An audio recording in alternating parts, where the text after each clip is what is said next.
और कोई तो बताने वाला इस चराचर जगत में हुआ नहीं, क्योंकि 24 घंटे राम नाम का जब भगवान शिव ही करते हैं।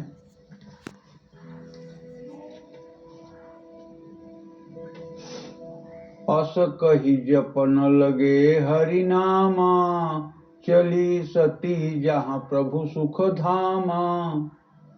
जब मैया सती को मोह हो गया कि ये राम कैसे राम हैं, ये दशरथ के बेटे राजकुमार हैं, ये परब्रह्म परमेश्वर कैसे हो सकते हैं, ये सब जब उनके मन में संशय आया और शिव जी के भी समझाने पर नहीं मानी, तो भगवान राम की परीक्षा लेने चल दी।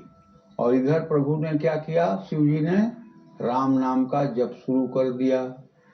और वहां जाकर जो कहानी बनी वो आप लोगों को पता ही है कि इन्होंने सीता का भेष बना करके और जाकर के रास्ते में खड़ी हो गई। केल फिरत कहीं हे तू, हे माँ भोलेनाथ कहाँ है, तू जंगल में अकेले क्यों घूम रही हो। अब ये सुनते ही तो पार्वती जी सती का माथा चकरा गया, अरे इन्होंने तो मुझे पहचान लिया। और वो वहीं बैठ गई और बैठ करके आंखें बंद की तो देख रही हैं, जिधर देख रहे हैं उधर राम लक्ष्मण सीता, राम लक्ष्मण सीता, सारे रास्ते में राम लक्ष्मण सीता। 24 मिनट तक इसी तरह से परेशान और व्यथित रही। अंत में उन्होंने प्रार्थना की, हे प्रभु अपनी माया को सिकोड़िए, मेरी गलती को क्षमा करिए। तब जाकर ये दृश्य बंद हुआ और फिर वो भगवान शिव के पास आई। भगवान शिव ने पूछा, क्या देवी आपने परीक्षा ली? कहा नहीं स्वामी, परीक्षा लेने की क्या बात, जैसे आप प्रणाम करते हैं उनको ऐसे मैंने भी प्रणाम किया और मैं आ गई। और भगवान जब शिव तुरंत मतलब कि समाधि में गए तो उन्होंने पता लगा कि यहाँ तो अनर्थ हो गया, इसने तो सीता मैया का रूप बना लिया और सीता मैया बन के राम जी के सामने चली गई। तो शिव संकल्प की न मन माही, यह तन सती भेंट बनाही। भगवान शिव ने मन में संकल्प कर लिया कि हे सती, जब आपने मेरी माँ का ही रूप बना लिया है तो अब आप मेरे लिए माँ स्वरूपा ही रहेंगी। अब इस शरीर से हमारा आपका पति पत्नी का संबंध नहीं रहेगा।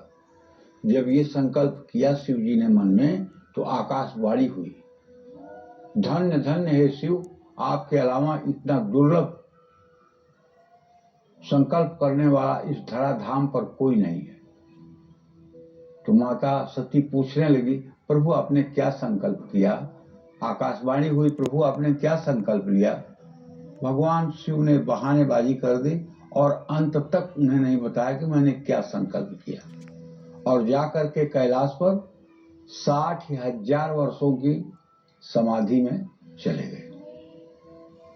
तो कहने का मतलब यह है जिस राम नाम को भगवान शिव जपते हो वो राम नाम कितना महान है, इसी से आप समझ लीजिए। राम नाम मणि दीप धरि, जीह दे हरि द्वार, तुलसी भीतर बाहरो, जो चाहत उजियार। राम नाम एक ऐसा मणि का दीप है कि इसको अगर आप जीभ पर रखते हैं तो भीतर और बाहर दोनों जगह प्रकाश हो जाता है, इसमें संदेह नहीं है। अब व्याकरण की दृष्टि से देखते हैं कि राम नाम ही सर्वोपरि क्यों है। कोई दूसरा नाम भी तो सर्वोपरि हो सकता है, लेकिन राम नाम ही सर्वोपरि क्यों है व्याकरण की दृष्टि से। जो लोग व्याकरण के जानकार होंगे वो लोग हमारी बात को समझेंगे। र नाम जो है, ऋतु रसाणाम मूर्धा, र अक्षर जो है ये मूर्धा से आता है। कहिए ना र र र कहेंगे तो जीभ पीछे की तरफ मुड़ेगी और तालू की तरफ जाने की कोशिश करेगी। क्या कहेंगे आप? र। और रा कहेंगे तो जीभ पीछे की तरफ मुड़ेगी और तालू से स्वर आएगा। उपु उपमानिया नाम ओष्ठव, आप कह के देखिए, प फ ब भ म, 5 अक्षर आप बोलिए, प फ ब भ म, सब में ओठ मिलेगा। और कोई अक्षर बोल के दिखाइए जिसमें ओठ मिलता हो। कोई अक्षर क से लेकर के ज्ञान तक कोई अक्षर जिसमें ओठ से ओठ मिलता हो, नहीं मिलेगा, गारंटी है। तो ऋतु रसाणाम मूर्धा उपोवध्वान्या नाम ओष्ठौ। तो जब मूर्धा अर्थात ऊपर से शक्ति आती है और मकार से ओष्ठ बंद हो जाते हैं, तो शक्ति कहाँ जाती है? हमारे शरीर के अंदर जाती है। इसीलिए राम नाम सर्वोपरि है। राम रामेति रामेति रमे रामे मनोरमे सहस्रनाम तत्तुल्यम राम नाम वरानने। राम नाम का जप सहस्र नाम के बराबर है। रमन्ते योगिना अस्मिन सारामम उच्यते, यानी योगी ध्यान में जिस शून्य में रमते हैं उसे राम कहते हैं। भगवान का नाम पारसमणि के समान है। राम नाम का अगर संधि विच्छेद किया जाए तो र से रसातल, आ से आकाश, म से मृत्युलोक, जो पाताल आकाश और धरती का स्वामी है या जो तीनों जगह व्याप्त है, वही राम है। मत्तम परतरम नान्यत् चित किंचित धनंजय, मेरे अलावा इस चराचर जगत में कुछ भी नहीं है। अणोरणियान महतो महियान, जो अणु में भी व्याप्त है और जो संपूर्ण ब्रह्मांड को अपने एक रोमकूप में धारण करता है, वो है श्री राम। राम रहस्योपनिषद के अनुसार भगवान श्री राम को सभी पुराणों, शास्त्रों, चारों विद्याओं, अध्यात्म दर्शन का मूल तत्व माना जाता है। इस नाम की महिमा इतनी महान है कि वाल्मीकि जी राम नाम का मरा मरा उल्टा जपने से पवित्र हो गए। उल्टा नाम जपत जग जाना, वाल्मीकि भय ब्रह्म समाना। कबीर दास जी कहते हैं, राम नाम एक ऐसी चीज है जिसे पाने के बाद कुछ और पाना बाकी नहीं रह सकता, जिसे जानने के बाद कुछ और जानना बाकी नहीं रहता। ऐसा दिव्य भगवान का नाम है। राम का नाम दीन दुखियों का दुख मिटा सकता है, रोगियों का रोग मिटा सकता है, पापियों का पाप हर सकता है, भक्तों को अभक्तों को भक्त बना सकता है, मुर्दे में प्राण का संचार कर सकता है। भगवान असंभव को भी संभव बना सकते हैं। अग्नि पुराण, शिव पुराण, विष्णु पुराण, पद्म पुराण, स्कंद पुराण और भागवत पुराण में राम नाम की महिमा बताई गई है। आज के समय को ध्यान में रखते हुए तुलसीदास जी ने रामचरितमानस के उत्तरकांड में भगवान राम के नाम की महिमा का वर्णन किया है। इन शब्दों में किया है, कल युग सम नहीं आन जुग, जौ नर कर विश्वास, राय गाय राम गुण गण विमल, भवतर बिनहि प्रयास। इस दोहे में गोस्वामी जी ने कलयुग में भगवान राम के नाम को अमृत माना है। भगवान राम का नाम लेने से ही व्यक्ति इस संसार सागर को आसानी से पार कर जाता है। जोई जप राम नाम जोई जपत महेशु, काशी मुकुति हेतु उपदेशु, महिमा जासु जान गण राउ, प्रथम पूजियत नाम प्रभाऊ। भक्त जो होते हैं उनके सामने नाम और नामी अगर दोनों में चयन करने की स्थिति आ जाए, तो अगर कोई सच्चा भजनानंदी भक्त होगा तो वो नाम को पकड़ेगा, नामी को छोड़ देगा। एक तरफ राम नाम हो, एक तरफ राम हो। राम कहें कि या तो तुम मुझे पालो या तो इस राम नाम को पालो, तो भक्त कहेगा कि आप जाइए, मैं राम नाम को पाऊंगा, क्योंकि ये राम नाम ही है कि आप हमारे सामने आए हैं। आप नहीं हैं जो राम नाम सामने आया है, ये राम नाम ही है जो आप हमारे सामने आए हैं। ये राम नाम नहीं रहेगा तो आप भी अलग हो जाएंगे। जैसे पतंग डोर से बंधी होती है, जब तक डोर आपके हाथ में है पतंग आपके पास आ जाएगी, लेकिन जब डोर आपके हाथ से छूट गई तो पतंग आपके हाथ कभी नहीं आएगी। इसी तरह से राम नाम डोर है और राम जी पतंग हैं। अगर आप राम नाम का जप करेंगे तो एक दिन राम का साक्षात्कार आपको होगा। राम नाम एक ऐसा महामंत्र है जिसे महेश्वर श्री शिव जी जपते हैं और उनके द्वारा जिसका उपदेश काशी में मुक्ति का कारण बनता है, तथा जिसकी महिमा को गणेश जी जानते हैं, जो इस राम नाम के प्रभाव से ही सबसे पहले पूजे जाते हैं।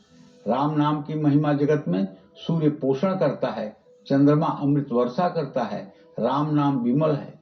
जैसे सूर्य चंद्रमा को राहु केतु ग्रहण लगा देते हैं, लेकिन राम नाम पर कभी ग्रहण नहीं लगता है। चंद्रमा घटता बढ़ता रहता है, लेकिन राम तो सदैव बढ़ते रहते हैं। यह सदा शुद्ध हैं, अतः यह निर्मल और चंद्रमा और तेजस्वी सूर्य के समान है। जो लोग चाहते हैं कि हमारी सदगति हो, बहुत बिरले लोग हैं जो चाहते हैं कि हमारी सदगति हो।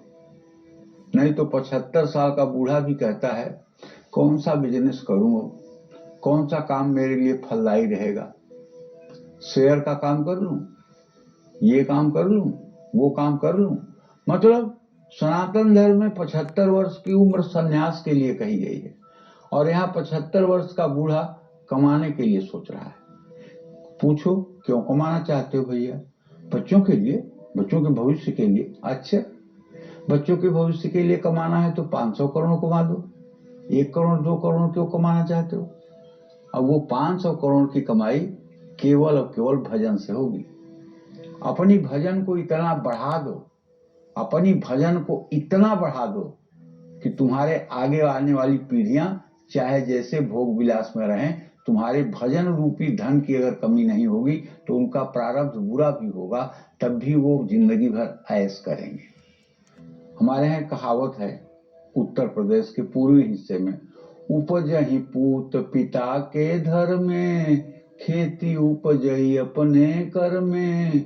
मतलब पुत्र का जो उन्नति और उत्थान होता है वो पिता के धर्म से होता है। जाकर पिता पात की होई, ताकर वंश चले ना कोई। और जिसका पिता पापी, नीच और दुष्ट होगा, संसार को दुख देने वाला होगा, उसका कभी कल्याण नहीं होगा।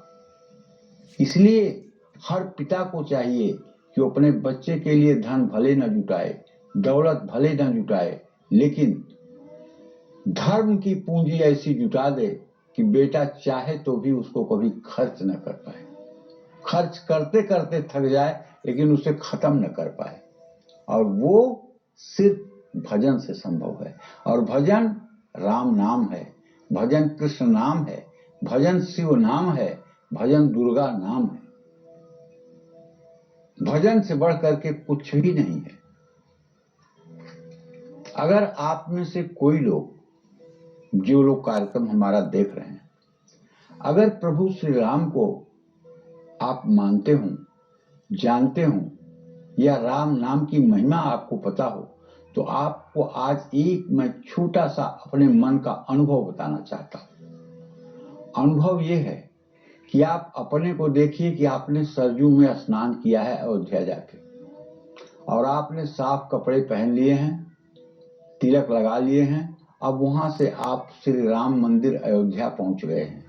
अयोध्या में श्री राम मंदिर में आप आए हैं। अब वहां आप क्या देख रहे हैं, जरा अपनी आंखों को बंद करके सोचिए। वहां एक स्फटिक का बहुत बढ़िया 3 फीट चौड़ा और 6 फीट लंबा एक स्फटिक का दिव्य सिंहासन है, और उस सिंहासन पर दूब घास के रंग का ऊनी कालीन बिछा हुआ है, और उस सिंहासन पर दोनों तरफ केसरिया रंग के मसनद रखे गए हैं, और बीच में पीले पीले रंग की मुलायम तकिया पीछे की तरफ रखी गई है। उस पर बाएं तरफ प्रभु श्री राम, जिनका रंग पान के पत्ते की तरह है। पान के पत्ते का रंग जानते हैं ना, नीलाभ, पान के पत्ते की तरह जिनका रंग है, और जो करोड़ों कामदेव की उपमा को भी झूठा कर रहे हैं, जिन्होंने पीतांबर धारण कर रखा है, जिनके हृदय पर श्रीवत्स और कौस्तुभ मणि है, जिनके गले में एक बनमाला पड़ी हुई है, जिन्होंने पीले रंग की जनेऊ पहनी हुई है, जिनके सर पर मुकुट है, और जिन्होंने काखा सोती बांधी है। काखा सोती उसको कहते हैं कि एक मतलब कि रुमाल को फोल्ड करके और उसको इस तरह से बांधे जैसे जनेऊ पहनी जाती है, और नीचे की तरफ उसमें गांठ लगा दें तो इसको काखा सोती कही जाती है। और प्रभु ने अपना बायां पैर एक बढ़िया रत्न जटित सिंहासन, छोटा सा पीढ़ा है, उसके ऊपर कालीन बिछा हुआ है, उसके ऊपर प्रभु श्री राम ने अपने चरण कमल रखे हुए हैं, और दाहिना पैर उठाकर उन्होंने अपनी बाईं जांघ पे रखा हुआ है। दाहिने पैर के तलवे की लालिमा मां जानकी की तरफ है, और मां जानकी नीले रंग के परिवेश में, नीले रंग के साड़ी में, नीले रंग के परिवेश में मुकुट धारण किए हुए, करोड़ों चंद्रमा से भी ज्यादा देदीप्यमान तेजमान होते हुए, अपने दोनों पैरों को नीचे रत्न जटित पीढ़े पर मुलायम कालीन जहां बिछा हुआ है वहां उन्होंने रखा हुआ है। अब यही दृश्य आप अपने हृदय में धारण कर लीजिए, और इसी दृश्य को बार बार देखते हुए आप राम राम राम, सीताराम सीताराम सीताराम, इसी में खो जाइए।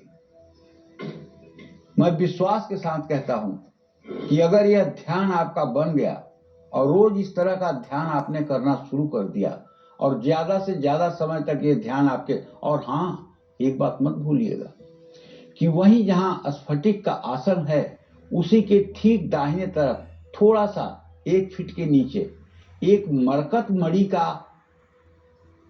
बड़ी सी कुर्सी है, मरकत मणि, और नीचे एक छोटा सा रत्न जटित उनके लिए भी पीढ़ा है। उस पर कौन बैठे हैं? लाल वस्त्र पहने हुए हनुमान जी, पुष्पमालाओं से आच्छादित। और हनुमान जी के चरण कहाँ हैं? उसी रत्न जटित पीढ़े पर। और हनुमान जी कर क्या रहे हैं?